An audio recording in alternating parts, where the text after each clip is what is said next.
धम्मो मंगलमकेठम् अहिंसा संयमो तव देवावितं नमस्सन्ति यस्य धम्मे सयामनु यस्य धम्मे सयामनु। व्रत की अलौकिक परंपरा को नमन। परमाराध्य गुरुदेव के चरणों में वंदना। समस्त श्रावक समाज, युवा पीढ़ी, भाइयों और बहनों, 12 व्रत प्रशिक्षण के अंतर्गत आज हम अग्रिम 2 व्रतों की चर्चा करने जा रहे हैं। उससे पहले आचार्य तुलसी द्वारा रचित 12 व्रत पर गीत, उसके कुछ पद्यों का संगान। श्रावक व्रत धारो, श्रावक व्रत धारो, निज जीवन धन संभारो रे। श्रावक व्रत धारो, जैनागम रेस पिछाणो रे। श्रावक व्रत धारो, क्षणिक विषय सुख खातिर आतुर, मानव भव मत हारो रे। श्रावक व्रत धारो, चित्त प्रधान पुण्या श्रावक, श्रावक कुल उजियारो रे।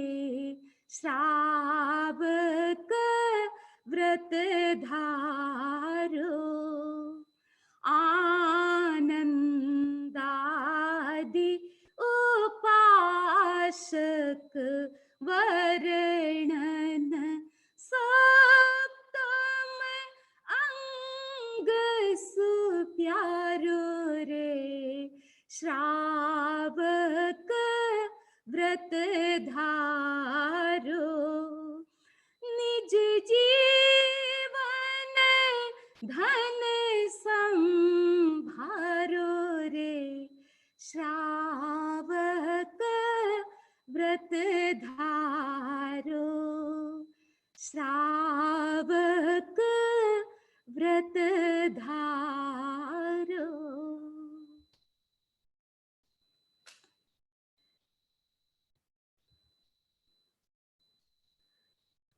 आज 9वां सामायिक व्रत, नवमम सामाय्य वयम।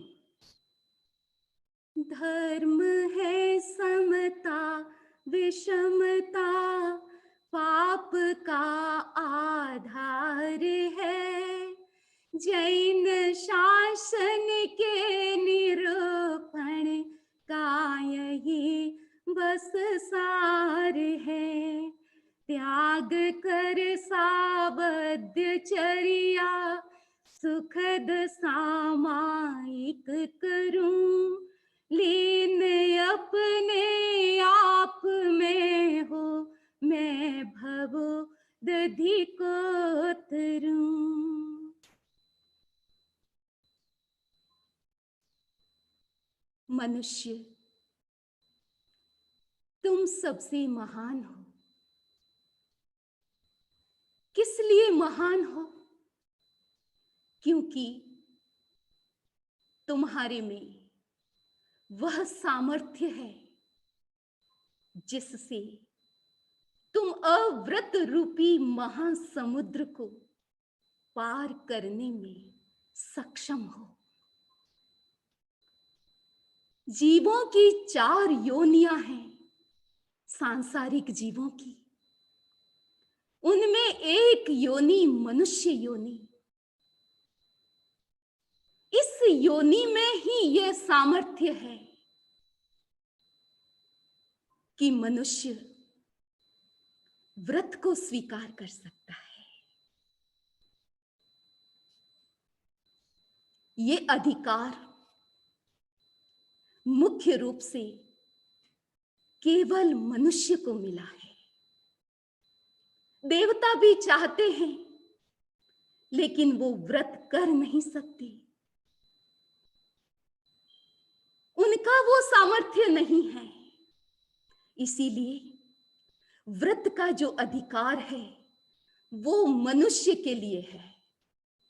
यदि मनुष्य योनि में मनुष्य व्रत धारण नहीं करता है तो उसका जीवन अधूरा माना जाता है, अपूर्ण माना जाता है। मनुष्य पूर्ण तभी बनता है जब वह व्रत को धारण करता है। व्रत को धारण करने वाले गृहस्थ की कहानी आप देखें, गौरवमय इतिहास आप देखें, जिनसे आज भी हर व्यक्ति को प्रेरणा मिलती है। भगवती सूत्र में वर्णन आता है कि भगवान महावीर के शासन में 9 जीवों ने तीर्थंकर नाम कर्म का बंधन किया, अर्जन किया। उन 9 जीवों में 8 जीव गृहस्थ श्रावक थे। 9 में एक ही अणगार यानी मुनि थे, जिनका नाम पोट्टिल अणगार था। शेष श्रेणिक, सुपार्श, उदाई, दृढ़ायु, श्रावक शंख, श्रावक शतक, श्राविका सुलसा, श्राविका रेवती, इन सब ने सर्वोत्कृष्ट पुण्य का अर्जन किया था। कैसे किया था?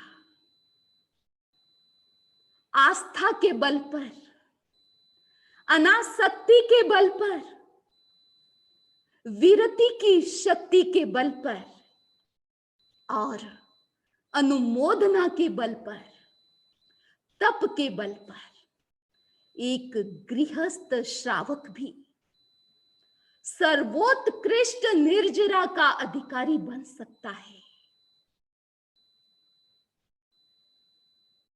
तो बंधुओं, ये अवसर आप सबके सामने है। जगत की क्या शक्ति व्रत के सामने। व्रत की तुलना तीनों लोकों के वैभव के साथ नहीं की जा सकती।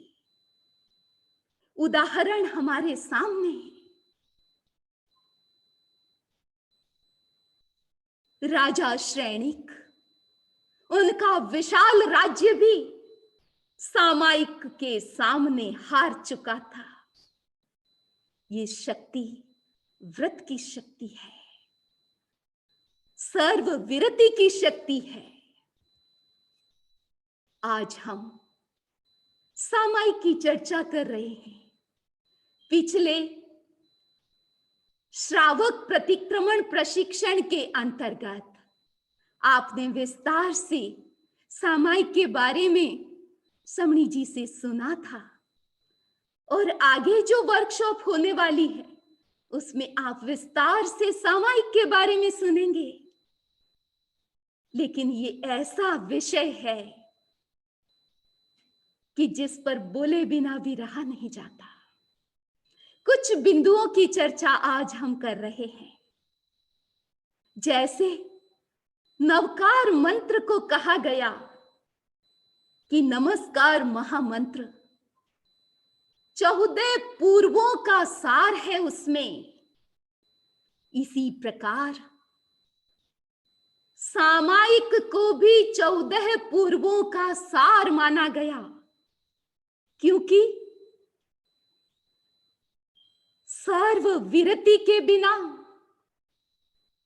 सामायिक के बिना सिद्ध गति नहीं है। जितने भी सिद्ध हुए हैं उन सब सिद्धों ने भाव सामायिक का स्पर्श किया है, सम्यक्त्व सामायिक का स्पर्श किया है, सर्व विरति सामायिक का स्पर्श किया है। उसके बिना कोई जीव मोक्ष में जा नहीं सकता। दूसरी बात, जब आप सामायिक करते हैं, सामायिक की प्रतिज्ञा लेते हैं, उस समय आप उच्चारण करते हैं पाठ का, करे में भंते सामायिक। प्रभु, मैं आपकी साक्षी से सामायिक का व्रत स्वीकार कर रहा हूं, कर रही हूं। सबसे पहले आप अपने आराध्य देव को स्मृति में लाते हैं, उनका स्मरण करते हैं। इसका मतलब आप जिनेश्वर भगवान की भाव सन्निधि में पहुंच जाते हैं। तो सबसे पहले तो आप जिनेश्वर भगवान वीतराग प्रभु की सन्निधि भाव रूप में, आप उसकी सन्निधि में उपस्थित होते हो। दूसरी बात कि सामायिक में संसार के सारे संबंधों के त्याग करके आप अपनी सन्निधि में आते हो, अपने निकट आते हो, अपने पास आते हो, आत्मा के पास आते हो। तीसरी बात आगे नेक्स्ट, कि शुद्ध सामायिक का पालन करने वाला जीव जगन्य रूप से कम वो एक भाव में भी मुक्ति जा सकता है। कितना महत्व आप सुन रहे हैं, समझने का प्रयत्न कर रहे हैं। जब आप सामायिक करते हैं तो देश विरति से आप सर्व विरति में जाते हैं। सब्बम सावज्जम जोगम पच्चखामी, सावध्य योग पाप प्रवृत्ति का त्याग करते हैं। उस समय आप श्रावक से मुनि की कोटि में, यानी मुनि की तरह बन जाते हैं। तो साधु के जीवन की, साधु जीवन का स्वाद सामायिक में लिया जा सकता है। और अंतिम कि सामायिक करने से पहले किए हुए अशुभ कर्मों का तो क्षय होता है, नए अशुभ कर्मों का बंधन रुकता है। अर्थात आप अशुभ कर्मों से सर्वथा दूर हो जाते हो। केवल शुभ ही शुभ, लाभ अमृत शुभ, उससे आपका कितना आकर्षण है। तो सामायिक में अमृत भी है, शुभ भी है, लाभ भी है।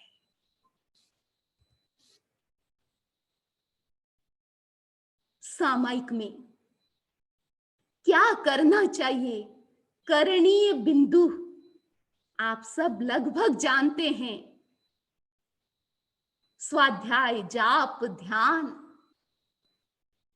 ये सब किए जाते हैं, लेकिन क्या नहीं किया जाता है उनके बारे में आप सुने कि सामायिक में मुख्य रूप से क्या चीज की से विरत होते हैं आप, क्या चीज का त्याग करते हैं आप। हर व्यक्ति को इसकी जानकारी रहनी चाहिए। 18 पाप का त्याग सामायिक में किया जाता है और उन 18 पापों को 4 भागों में बांटे तो पहला भाग है जिसमें 5 पाप पहले भी आपको बताया गया था, मूल 5 पाप है, बाकी सारा उनका ही विस्तार है।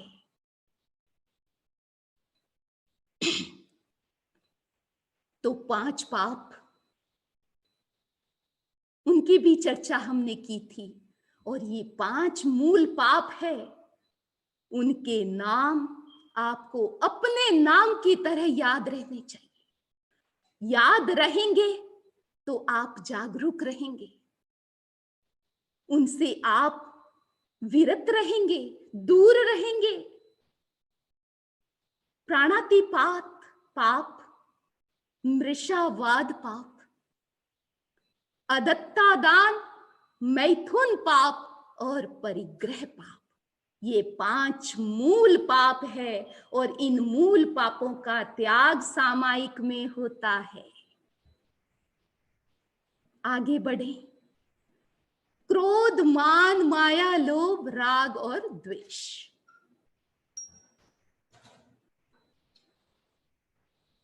इन 6 पापों का त्याग होता है। ये 6 मोह कर्म से जुड़े हुए हैं, मोह कर्मों का ही प्रभाव है, उनका ही परिवार है, विस्तार है। तो इनका भी त्याग किया जाता है। और बंधुओं, एक बात और है, जब तक ये क्रोध, मान, माया का उत्कृष्ट रूप, जिसको हम अनंतानुबंधी कहते हैं, उनका जब तक क्षोभशम नहीं होता है, तब तक व्यक्ति के भीतर में व्रत के प्रति आकर्षण नहीं जागता है, रुचि नहीं जागती है और वो त्याग कर भी नहीं सकता है। आगे बढ़े। तीसरा जो भाग है वो है कलह, अव्याख्यान, पैशून्य, परपरिवाद, 4 पाप। झगड़ा नहीं करना, कलह मीन्स, अभ्याख्यान, दोषारोपण नहीं करना, झूठा, किसी पर कलंक नहीं लगाना, पैशून्य, किसी की पीठ के पीछे चुगली नहीं करना, परपरिवाद पाप, किसी की निंदा नहीं करना, किसी की गलत क्रिटिसाइज नहीं करना, ये 4 पाप। और माया, मृषा, मिथ्या दर्शन, शल्य, असत्य संभाषण, ऐसे ऊपर भी आया है असत्य नहीं बोलना, झूठ नहीं बोलना, लेकिन यहां नया माया मृषा यानी मायापूर्वक झूठ। कैसे? आप देखिए, उदाहरण के रूप में अगर बच्चे को कहा जाता है कि कह दो कि पापा घर पे नहीं है, अब बच्चे को कुछ पता नहीं है, वो फोन में बोल देता है पापा ने कहा है कि पापा घर पे नहीं है। अब बच्चा झूठ तो बोल रहा है, लेकिन माया उसको नहीं पता है, माया नहीं कर रहा है, तो वो केवल मृषा में जाएगा, असत्य में जा सकता है, लेकिन वहां बच्चे के भीतर में माया नहीं है।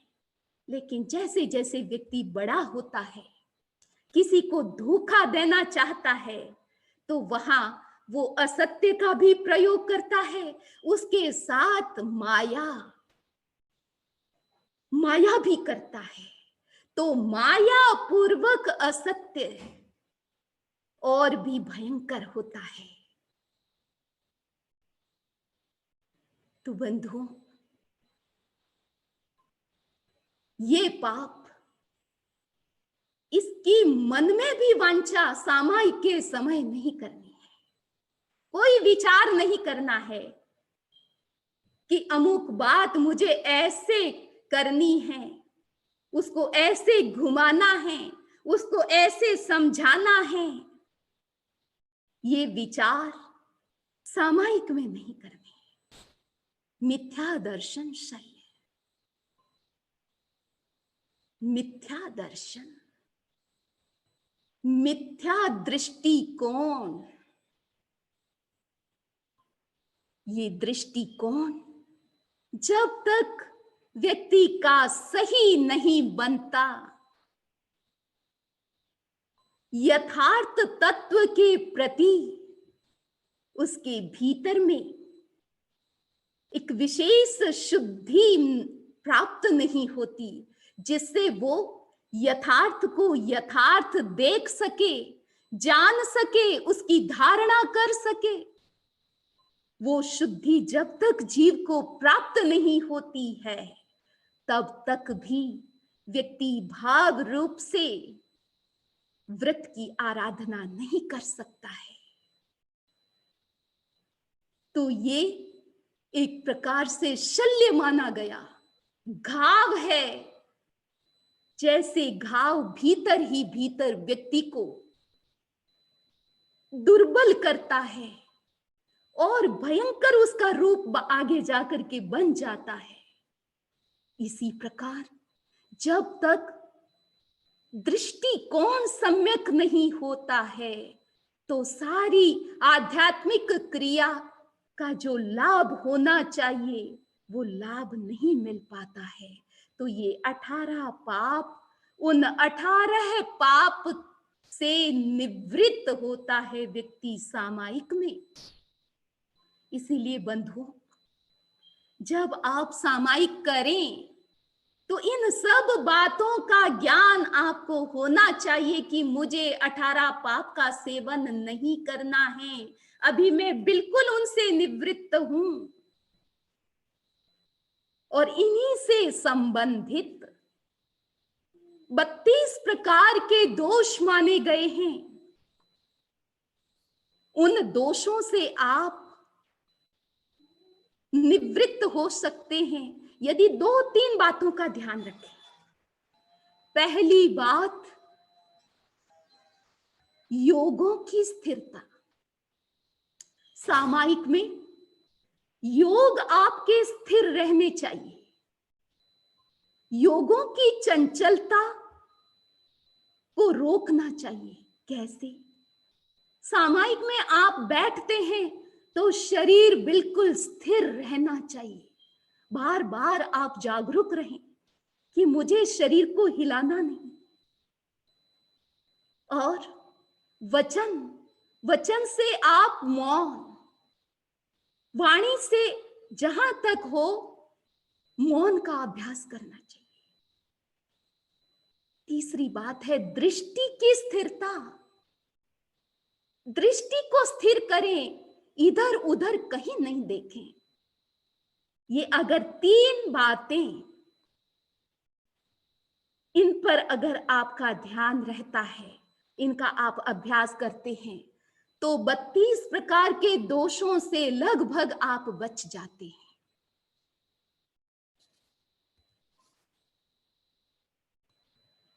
सामायिक व्रत और उनमें मुख्य रूप से आपको क्या करना चाहिए?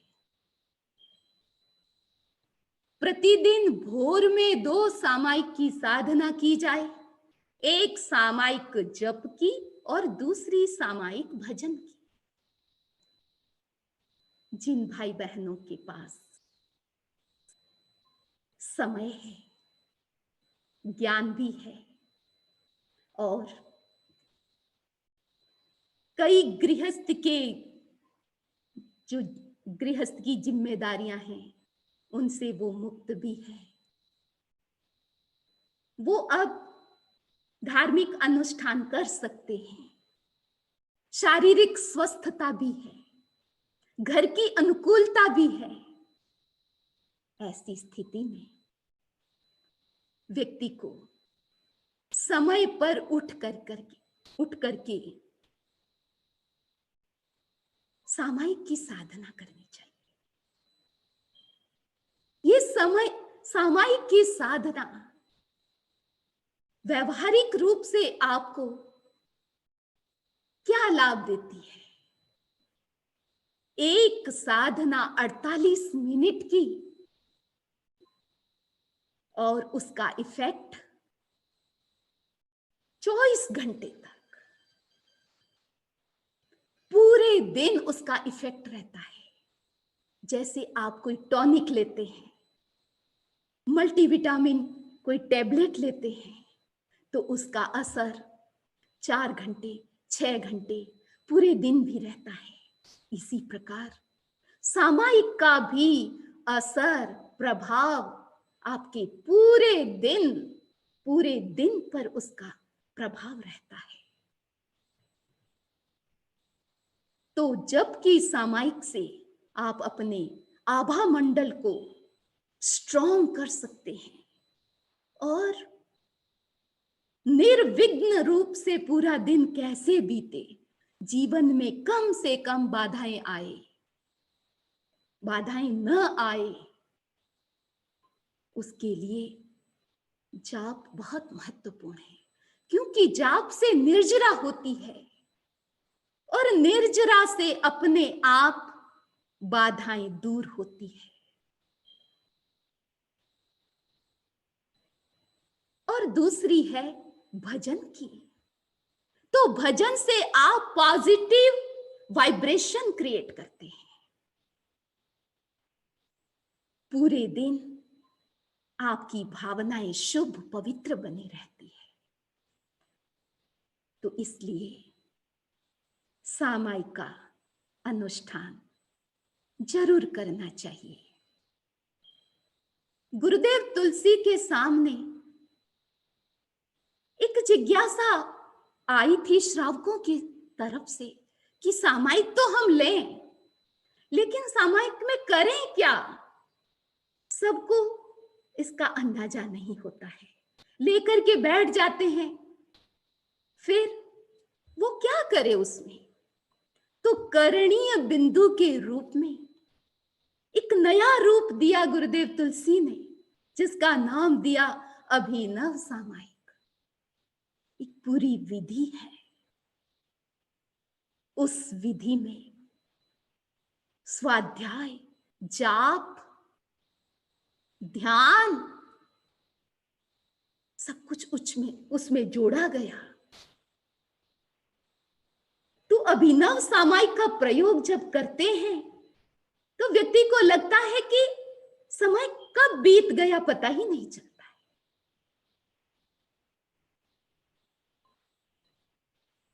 और तीसरा बिंदु, ये युग वर्तमान आचार्य महाश्रमण जी का शासन काल और उनका युग है, और ये युग सामायिक का युग है। सामायिक का ये उपक्रम आचार्य महाश्रमण जी की एक विशेष देन है श्रावक समाज को। शनिवार के दिन एक निश्चित समय 7 से 8 पूरा श्रावक समाज सामायिक की साधना करता है। बंधुओं, ये महान गुरु की महान प्रेरणा उसको आप छोटा न माने। एक महान सौभाग्य का प्रतीक है ये। उसकी आराधना ज्यादा से ज्यादा कैसे हो सकती है? ये एक ऐसा समय निर्धारित हो गया है और आपकी रूटीन में जुड़ गया है। इसलिए श्रावक समाज इस पर और विशेष ध्यान दें। ये सामायिक हर घर में होनी चाहिए। उसके साथ साथ पूरे परिवार के साथ होनी चाहिए। पूरा परिवार कर सकता है। जिस समय सामायिक का समय होता है, उस समय no phone call, no TV, कोई संपर्क सूत्र आपके घर में, आपके घर से नहीं हो। सामायिक का समय है। जितना आप महत्व दोगे, उतनी ही वस्तु महत्व की बन जाती है बंधुओं। उसकी गुणात्मकता आपकी आस्था से बनती है। आप जितना सम्मान करते हैं, उतनी ही वस्तु या कोई उपक्रम शक्तिशाली बनता है, व्यापक बनता है, उसका मूल्यांकन होता है।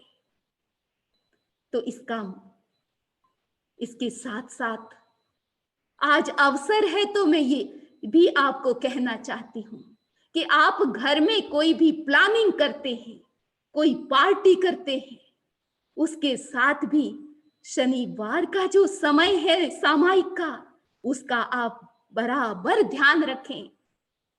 उस समय कोई भी कार्यक्रम, कोई भी प्लानिंग उस समय के साथ न जोड़ें।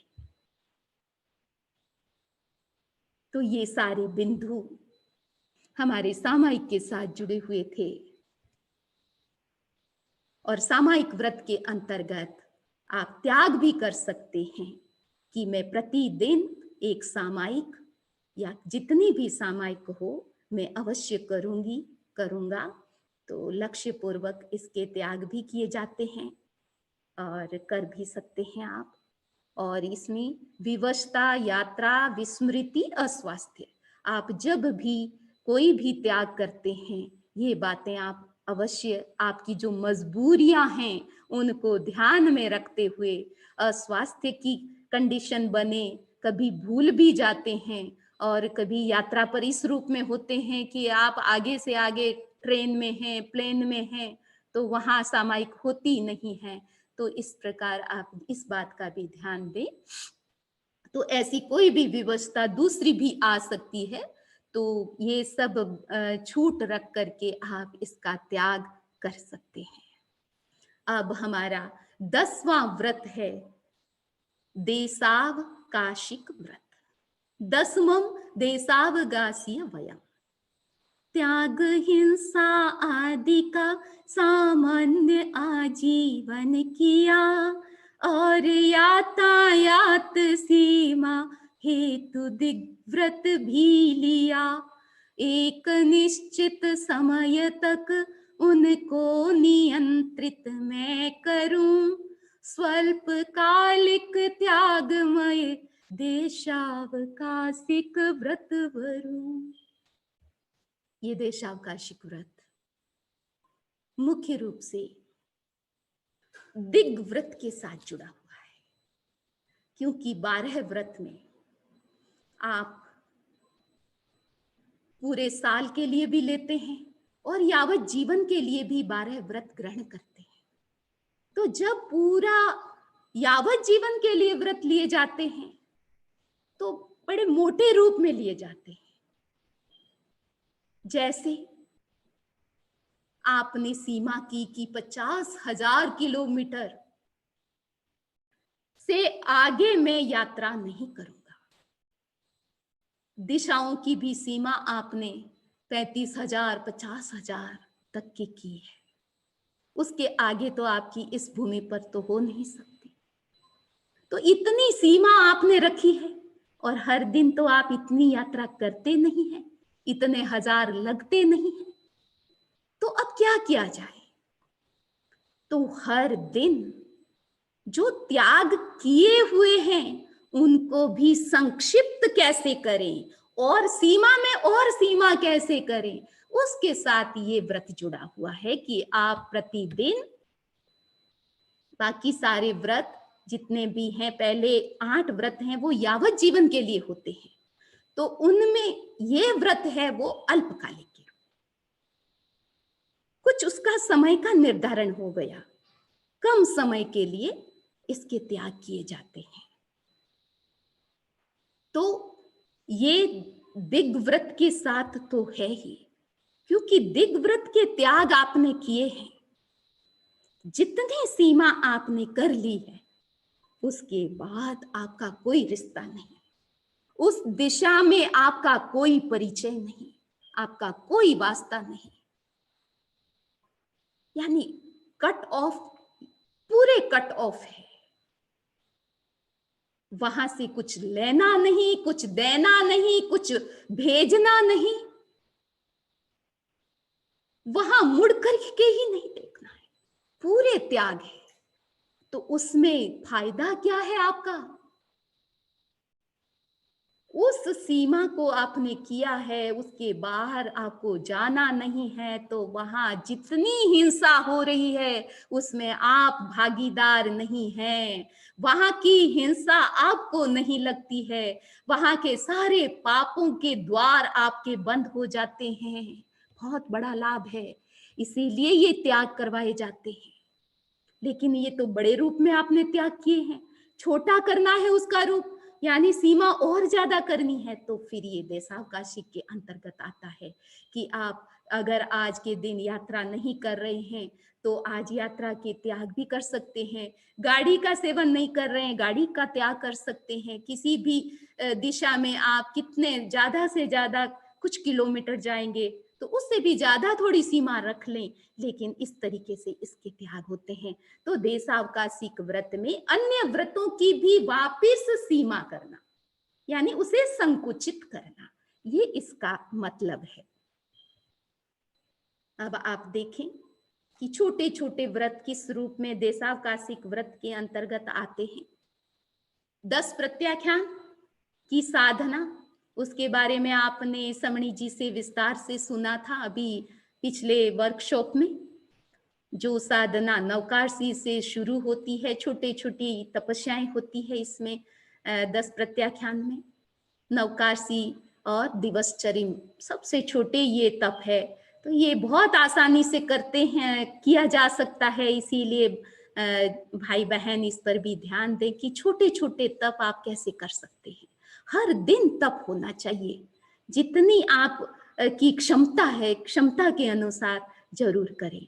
और प्रतिदिन 14 नियम चितारना, कल भी हमने बताए थे, कुछ नियम बताए थे, आज हम है हमारे पास समय तो 14 नियम की भी चर्चा हम करने जा रहे हैं।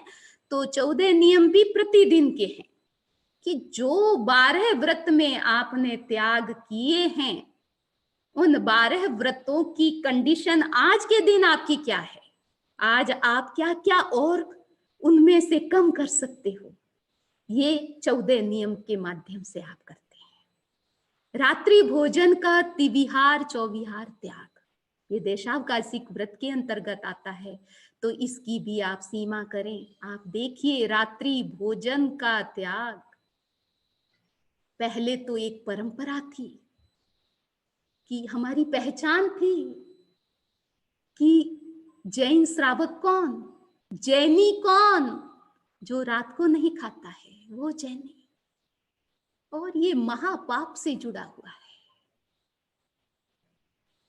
इसीलिए अगर कोई व्यक्ति रात्रि भोजन का त्याग करता है तो सहज रूप से 1 वर्ष में 6 महीने की तो तपस्या हो जाती, क्योंकि रात को आपको खाना नहीं, 12 घंटे के त्याग आप मान के चलें कि रात को खाना नहीं है, दिन में ही खाना है, तो कितनी इतनी साल भर की रात्रियां हो गई। तो इस प्रकार अगर आप सोचते हैं तो 6 महीने की तो आपकी तपस्या हो जाती है। इतना बड़ा लाभ, और ये लाभ स्वास्थ्य के साथ भी जुड़ा हुआ है, आपके मन की प्रसन्नता के साथ भी जुड़ा हुआ है, शरीर का हल्कापन और अध्यात्म का तो लाभ, बहुत बड़ा लाभ। इसीलिए रात्रि भोजन को 5 महाव्रत और उसके बाद ये महाव्रत तो नहीं, लेकिन महाव्रत की कोटि में लिया गया। इतना बड़ा ये व्रत है। जो भाई बहन रात्रि भोजन का त्याग कर सकते हैं उन्हें करनी चाहिए। उसके साथ साथ जो घंटों के त्याग होते हैं, जिस समय आपको खाना नहीं है, लंच के बाद 2-3 घंटे आप कुछ भी नहीं लेते हैं, तो ये त्याग होते हैं, ये भी, इसकी भी जागरूकता बढ़े। जमीकंद और सचित भोजन का त्याग, उसको हम विस्तार से और आगे देखेंगे। तो जमीकंद के बारे में कल भी आपने सुना था कि ये अनंत कायिक जीव होते हैं, एक शरीर में अनंत जीव, उनकी विराधना। तो अगर हमारी कम हिंसा से काम होता है तो ज्यादा जीवों की विराधना से बचे। क्रोध, कुशील आदि का त्याग, तो ये सारी तो आपके स्वभाव से जुड़ी हुई है, नेचर से जुड़ी हुई बातें हैं, आपके परिणामों से जुड़ी हुई बातें हैं। ये भी, इनके भी आप संकल्प कर सकते हैं, त्याग कर सकते हैं। देशावकाशी के अंतर्गत महीने में कम से कम इतनी नवकार्सी, इतनी पौरसी, आइंबेल, एकाशन, एकलथाना जो भी आप करते हैं और यथासंभव आप कर सकते हैं, उनमें ये आपके लिए जागरूकता है कि देशावकाशिक व्रत के अंतर्गत आप इस प्रकार त्याग कर सकते हैं, क्योंकि वो 10 प्रत्याख्यान इसके अंतर्गत ही है।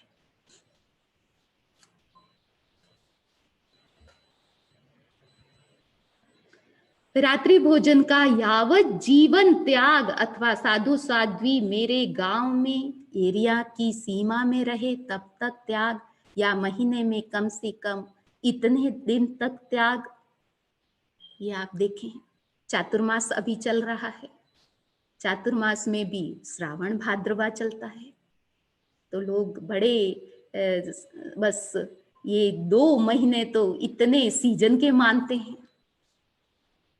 तो ये सारे त्याग जो रात्रि भोजन के हैं, चातुर्मास में कर सकते हैं। और साधु साध्वी आपके एरिया में या आपके नगर में होते हैं तो क्यों कहा गया? इसलिए कहा गया कि अगर आपके त्याग है रात्रि भोजन का, तो आपके घर में भोजन जल्दी बनेगा। किसके निमित्त? आपके निमित्त ही बनेगा कि आपके त्याग है, इसीलिए आप जल्दी बनाएंगे। जल्दी बनाएंगे तो साधु साध्वी की भिक्षा, उनकी गोचरी भी आप करा सकते हैं। तो ये उपयोग यहाँ, ये आपका अपना उपयोग है कि कम से कम साधु साध्वी जब हमारे गांव में पधारे तो उस समय आप त्याग जरूर रखें। और कई विकल्प हो सकते हैं, सप्ताह में भी कर सकते हैं, महीने में भी, महीने में 20 दिन, महीने में 25 दिन, या फिर संडे संडे वीकेंड में, जो भी आपको अच्छा लगता है और आपको याद रहता है, आपके लिए सुटेबल है, आप त्याग करें। प्रतिदिन घंटे, अमुक घंटे दिन में तिविहार चौविहार करूंगा। अब इसमें एक और बात आई कि आप लोग सब बिजनेस से जुड़े हुए हैं, तो उसका समय का भी पता नहीं रहता, तो किस रूप में करें याद भी नहीं रहता। तो आप इस रूप में भी त्याग कर सकते हैं कि कितने घंटे तक खाओगे।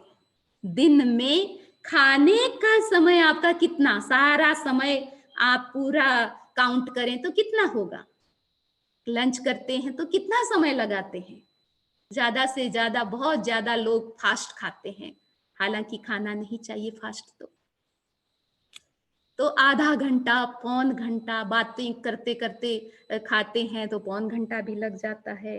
और बातों बातों से तो बचना चाहिए। तो ये जो आपका खाने का समय, यानी लंच का अगर आधा घंटा, घंटा मानते हैं, तो डिनर, नाश्ता, इस प्रकार आपके कितने घंटे बनते हैं खाने के? पीने के और खाने के कितने घंटा? यानी 3 घंटा, 4 घंटा, 5 घंटा, 7 घंटा, 9 घंटा, इससे तो ज़्यादा आपके समय लगता नहीं है।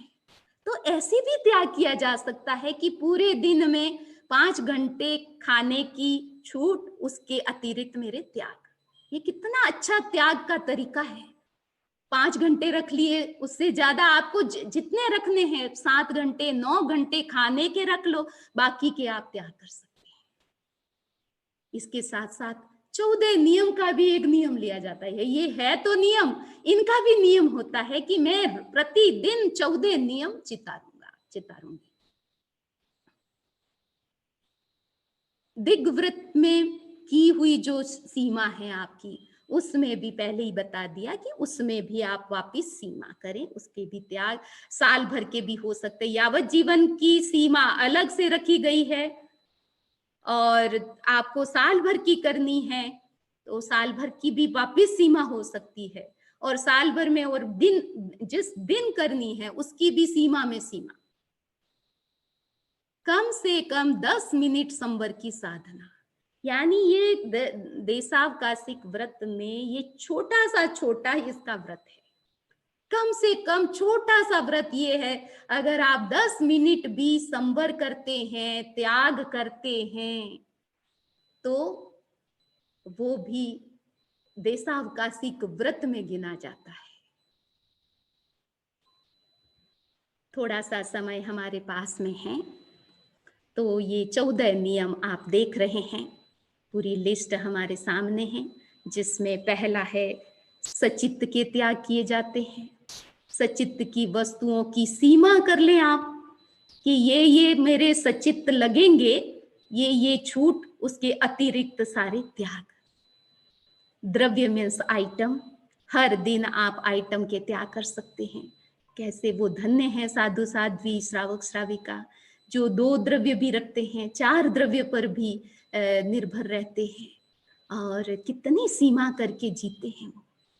विगय के तो दिन आप हर दिन सारी विगय नहीं लगाएं, तो आप 3 विगय का त्याग कर सकते कि कोई भी मैं 3 विगय से ज्यादा नहीं सेवन करेंगे, 4 से नहीं करेंगे, 4 से ज्यादा नहीं करेंगे।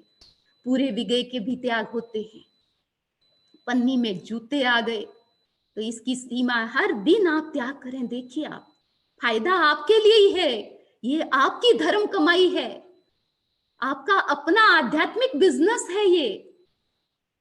तांबुल में सारे मुखवास आ गए, तो आप उसकी भी सीमा करें, क्योंकि हमारा जीवन केवल इसके लिए ही नहीं है, खाने पीने, पहनने, ओढ़ने, घूमने के लिए ही नहीं है। इसीलिए त्याग की चेतना जगाना है। और वस्त्रों की सीमा, इसके बारे में हमने बताया था। तो ये सारे जो नियम हैं, वो हमारे दूसरे जो व्रत है, भोगोपभोग व्रत, अनर्थ दंड, उनके भी सारे जितने नियम थे, वो ही उन्हीं की बातें हैं। इनमें और सीमा करनी है, हर दिन की सीमा करनी है आपको। कुसुम में सूंघने सुगंधित वस्तुएं आ गई। वाहन, इसमें मोटर, रेल, स्कूटर, रिक्शा आदि वाहनों की सीमा करनी है। कितने का आप उपयोग करेंगे, उसके अतिरिक्त आप त्याग कर लें, छूट रख करके। और शयन, बिछोने की सीमा, मेरे अपने बिछोने के अतिरिक्त कहीं नहीं सोएंगे, या 2-3 की अलग छूट रख लें, उसके अतिरिक्त सबके त्याग कर सकते हैं। तो ये सारी दैनिक जीवन में सब उपयोग में आने वाली बातें हैं। विलेपन में आप जो भी लेप करते हैं, पैक लगाते हैं, जो भी उसमें आता है। शील व्रत के त्याग किए जा सकते हैं, हर दिन उसकी सीमा की जा सकती है। दिशा, 6 दिशाओं में कितनी कितनी में यात्रा, हर दिशा में कितनी यात्रा होगी, उसकी सीमा। स्नान, स्नान में भी जल की सीमा, 1 बाल्टी, 2 बाल्टी, कितना किलो पानी, जितना भी आपको लगता है कि इनडायरेक्टली सारा मेरी ऊपर जो टंकी है उसका पूरा पानी मेरे लगता है, या पूरा जो डिपार्टमेंट है उसमें भी सारा सबका साथ में आता है, तो कितना अगर आ रहा है तो भी आप सीमा कर सकते हैं कि यहाँ जितना पानी ये तो व्यवस्था से जुड़ा हुआ है तो हम कुछ कर नहीं सकते, लेकिन उसकी भी आप सीमा करें कि उसके अतिरिक्त तो त्याग कर सकते हैं। 14 है भक्त। अब असन, पान, खादिम, स्वादिम ये 4 प्रकार के आहार माने गए हैं। इनके आप त्याग करें कि मैं 2 बार से ज़्यादा नहीं खाऊँगा। मुख्य भोजन जो होता है, वो 3 बार से ज़्यादा नहीं खाएँगे। अन्न होता है, वो अन्न के भी आप कर सकते हैं कि अनाज में 2 टाइम से ज़्यादा नहीं, 3 टाइम से ज़्यादा नहीं। लिक्विड चल मान लो छूट रख ली। तो कितने सारे वे हैं आपके सारे विकल्प आपके हाथ में हैं। आपको जैसा ठीक लगता है वैसे आप करें। तो ये सारे आज सामायिक व्रत और देशावकाशिक व्रत के बारे में चर्चा की। ये सारी जागरूकता है। अगर जागरूकता बढ़ती है तो सब कुछ संभव हो जाता है। जीवन बीतता जा रहा है और इसको अगर सार्थक करना है तो सार्थक उसी का है जो व्रत के साथ बीतता है। हम मंगल कामना करते हैं सबके भीतर व्रत की चेतना जागे, व्रत के प्रति आस्था जागे। इसी भावना के साथ ओम।